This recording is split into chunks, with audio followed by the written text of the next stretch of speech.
Quality study अकॅडमीच्या YouTube चॅनलवर तुमच्या सर्वांचं स्वागत आहे विद्यार्थी मित्रांनो. आज आपण 10 फरवरीचे चालू घडामोडीचे प्रश्न पाहूया.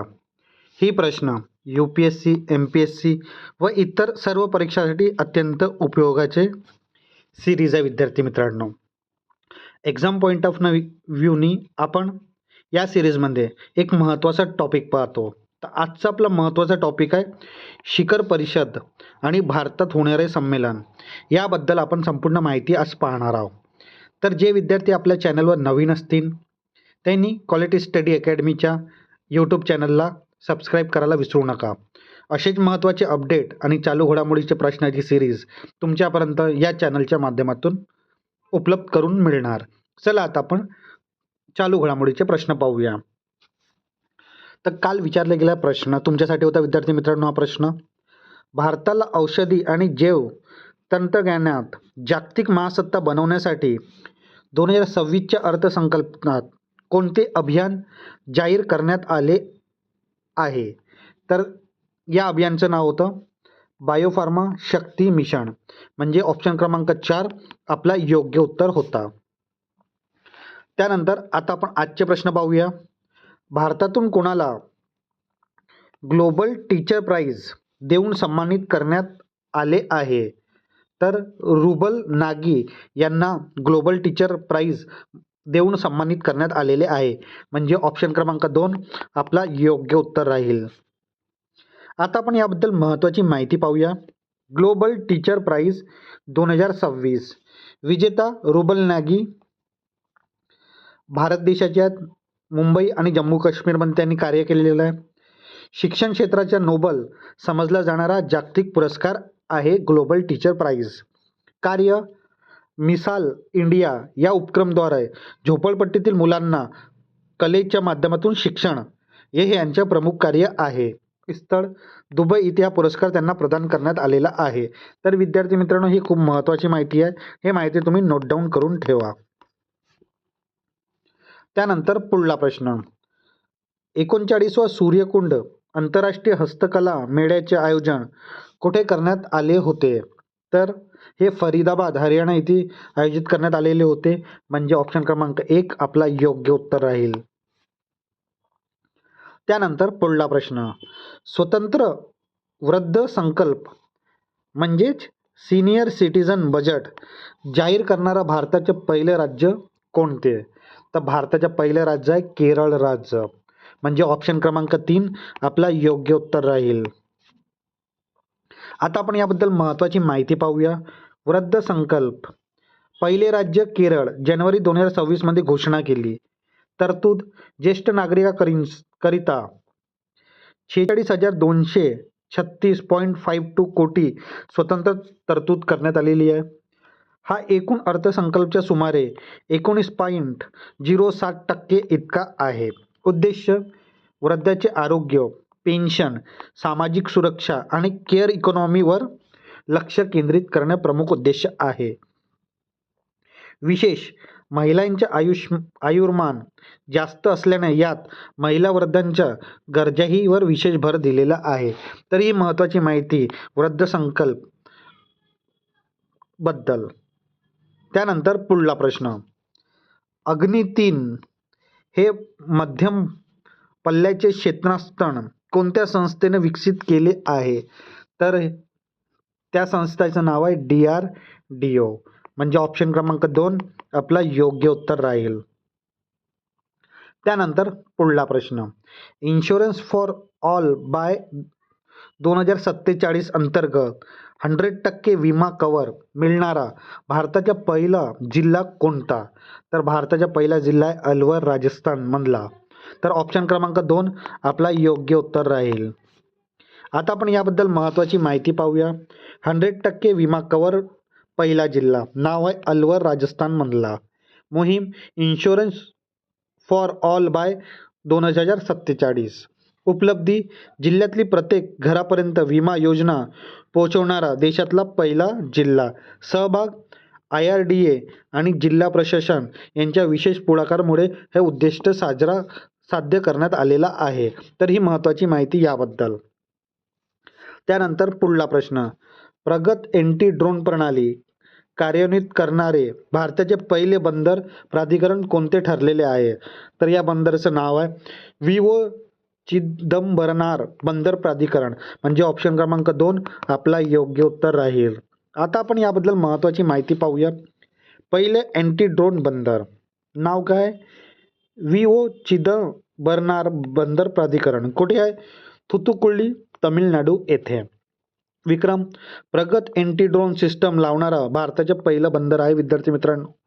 तंत्रज्ञान 360 डिग्री रडार आणि जॅमिंग सिस्टमचा वापर केलेला आहे इथे. उद्देश अनियंत्रित ड्रोनद्वारा होणारी हेरगिरी आणि हल्ले रोखणं याचा प्रमुख उद्देश आहे. त्यानंतर ऑपरेशन शस्त्र कोणाद्वारे सुरू करण्यात आलेलं आहे?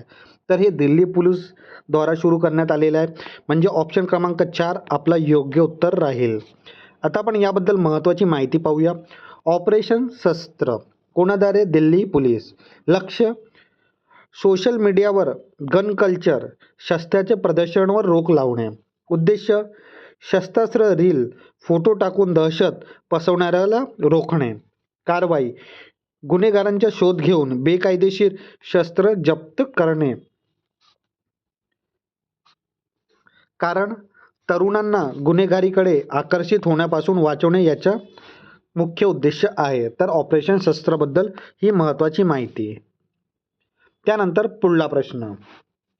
भारताचे तिसरे राष्ट्रपती डॉक्टर जाकीर हुसेन यांची जयंती कोणत्या दिवशी साजरी केली जाते? तर ते 8 फरवरीला साजरी करण्यात येते, म्हणजे ऑप्शन क्रमांक 2 आपला योग्य उत्तर राहील. त्यानंतर पुढला प्रश्न. पदवीपर्यंत ग्रॅज्युएशन शिक्षण पूर्णपणे मोफत करणारे भारताचे पहिले राज्य कोणते? तर भारताचे पहिले राज्य आहे केरळ राज्य, म्हणजे ऑप्शन क्रमांक 4 आपला योग्य उत्तर राहील. आता आपण त्याबद्दल माहिती पाहूया. केरळ मोफत पदवी शिक्षण ऐतिहासिक निर्णय 2026च्या अर्थसंकल्पात केरळ सरकारची ही मोठी घोषणा केरळ सरकारने केलेली आहे. व्याप्ती शिक्षण मुले आणि मुली दोघांना पूर्णपणे मोफत. शाखा सहकारी व अनुदानित कॉलेजमध्ये कला आणि विज्ञान शाखासाठी लागू करणार आहेत. उद्देश उच्च शिक्षणातील गळती रोखणे आणि सर्वांना समान संधी देणे याचा उद्देश आहे. विशेषतः सर्व प्रवर्गासाठी ओपन, ओबीसी, एसटी व एससी व इतर अशी सवलत देणारा भारताचा तो पहिला राज्य ठरलेला आहे केरळ राज्य. त्यानंतर पुढला प्रश्न. 19 वर्षाखाली विश्वचषक अंडर-19 वर्ल्ड कप स्पर्धेत 3 वेळा 400 धावाचा पल्ला पार करणारा जगातला पहिला संघ कोणता आहे? तर तो आपला देश भारत आहे, म्हणजे ऑप्शन क्रमांक 3 आपला योग्य उत्तर राहील. आता विद्यार्थी मित्रांनो, आपण आपली जी चालू घडामोडीची सिरीज आहे तिथे एक्झाम पॉईंट ऑफ एक महत्त्वाचा टॉपिक पाहतो. तर आजचा आपला महत्त्वाचा टॉपिक आहे शिखर परिषद आणि भारतात होणारे संमेलन. याबद्दल आपण संपूर्ण माहिती आता पाहणार आहोत. तर ही खूप महत्त्वाची माहिती आहे. तुम्ही हे सर्व माहिती नोट डाऊन करून ठेवा विद्यार्थी मित्रांनो, कारण की येणाऱ्या एक्झाममध्ये याबद्दल प्रश्न असू शकतो. तर सर्वात आधी G7 शिखर परिषद 2025 कुठे झाली आहे? कॅनडामध्ये. नाटो शिखर परिषद 2025 कुठे झाली? नेदरलँडमध्ये. COP30 हवामान शिखर परिषद कुठे झाली? ब्राझीलमध्ये. G20 शिखर संमेलन 2025 कुठे झालं? दक्षिण आफ्रिकामध्ये. 47वी एशियन शिखर संमेलन कुठे झालं? मलेशियामध्ये. शंघाई सहकार्य संघटना याचं जे शिखर संमेलन आहे ते कुठे झालं? चीनमध्ये. एपेक शिखर संमेलन 2025 कुठे झालं? दक्षिण कोरियामध्ये. बिमस्टेक शिखर संमेलन 2025 कुठे झाली? बँकॉक थायलंडमध्ये. आणि हिंद महासागर रिम असोसिएशन याच्या शिखर संमेलन कुठे झालं? श्रीलंकामध्ये. त्यानंतर ग्लोबल टेक्नॉलॉजी समिट 2025 कुठे झाली? नवी दिल्ली येथे. हे भारतात जे झालेले समिट आहे त्याबद्दल माहिती आहे. जागतिक हवाई वाहतूक शिखर संमेलन कुठे झालं? नवी दिल्लीमध्ये. भारतीय लष्कर वारसा महोत्सव 2025 कुठे झाला? नवी दिल्ली येथे.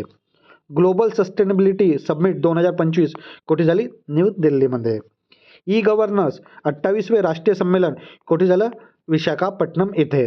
आंतरराष्ट्रीय योग दिन सत्र 2025 कुठे झालं? विशाखापट्टणम येथे. युथ रिच्युअल समिट 2025 कुठे झाली? वाराणसीमध्ये. एशियन भारत युवा शिखर संमेलन 2025 कुठे झाली? गोवा येथे. स्ट्रेट समिट 2025 कुठे झाली? हैदराबाद इथे. त्यानंतर पर्यावरण आणि इतर विशेष सत्र जे झाले आहेत त्याबद्दल आपण माहिती पाहूया. COP30 हवामान शिखर परिषद कुठे झाली? ब्राझील. IUCN जागतिक संवर्धन काँग्रेस 2025 कुठे झाली? अबुधाबीमध्ये. UN CTAD सन 2025 ची परिषद कुठे झाली? जिनेव्हा, स्वित्झर्लंड इथे. जागतिक हायड्रोजन शिखर संमेलन 2025 कुठे झाली? रोटरडॅम, नेदरलँड इथे. युनिव्हर्सल पोस्टल काँग्रेस 2025 कुठे झाली? दुबई इथे. जागतिक सरकार शिखर संमेलन 2025 कुठे झालं? दुबई इथे. तर विद्यार्थी मित्रांनो, ही खूप महत्त्वाचे शिखर संमेलन आहे. तुम्ही हे सर्व माहिती नोट डाऊन करून ठेवा, कारण की येणाऱ्या एक्झाममध्ये याबद्दल प्रश्न असू शकतो. आता विद्यार्थी मित्रांनो, आपण जे आपलं चालू घडामोडीचं सत्र आहे तिथे आपण एक प्रश्न तुमच्यासाठी असतो, क्वेश्चन ऑफ द डे. या प्रश्नाचं उत्तर तुम्ही नक्की कमेंट बॉक्समध्ये द्या. जर तुम्हाला जे विद्यार्थी आपले चॅनलवर कंटिन्यू सिरीज फॉलो करत असतील त्यांना या प्रश्नाचं उत्तर येईल, पण ज्यांना येत नसेल त्यांना पण ट्राय करा, कारण की ट्राय करायला हरकत नाही. येणाऱ्या व्हिडिओमध्ये आपण याबद्दल महत्त्वाची माहिती पाहणार आहोत. तर आजचा प्रश्न आहे तुमच्यासाठी, 19 वर्षाखाली अंडर-19 क्रिकेट विश्व विजेतेपद कोणत्या देशाने पटकवले आहेत? तर तुमच्या ऑप्शन क्रमांक 1 आहे इंग्लंड, ऑप्शन क्रमांक 2 आहे ऑस्ट्रेलिया, ऑप्शन क्रमांक 3 आहे भारत आणि ऑप्शन क्रमांक 4 आहे दक्षिण आफ्रिका. तर या प्रश्नाचं उत्तर तुम्ही नक्कीच कमेंट बॉक्समध्ये द्या विद्यार्थी मित्रांनो. चुकला तरी काही हरकत नाही. येणाऱ्या व्हिडिओमध्ये आपण याबद्दल महत्त्वाची माहिती पाहणार आहोत. आता विद्यार्थी मित्रांनो, आपण आपल्या क्वालिटी स्टडी अकॅडमीच्या यूट्यूब चॅनलला जे हे आपण सिरीज घेत आहोत, डेली करंट अफेअर तुमच्याकरिता, वीकली आपण करंट अफेअरची रिव्हिजन करतो आणि मंथली करंट अफेअर पण आपण आपल्या चॅनलवर तुमच्यासाठी उपलब्ध करून मिळते. तर हे सिरीज तुम्हाला कशी वाटत आहे तुम्ही नक्की कमेंट बॉक्समध्ये सांगा. हे सिरीज तुम्हाला आवडत असेल तर नक्की लाईक करा, शेअर करा आणि आपल्या क्वालिटी स्टडी अकॅडमीच्या यूट्यूब चॅनलला सबस्क्राईब करायला विसरू नका. धन्यवाद.